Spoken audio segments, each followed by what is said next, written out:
233 சன்னிதானங்களுமே என்னுடைய குடும்பத்திலிருந்து வந்திருக்கிறார்கள் அப்படிங்கிறது வரலாறு. 11 தலைமுறைக்கு ஆதாரத்தோடு வைத்திருக்கின்றோம். அது மாதிரி இந்த குடும்பத்திலே பிறந்து வளர்ந்தேன்.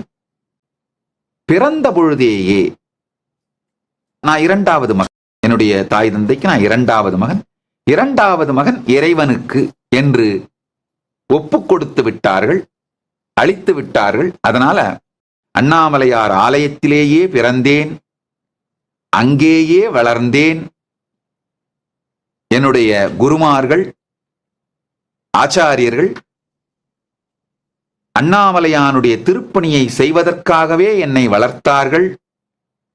நானும் அதை மிகவும் நேசித்தேன்.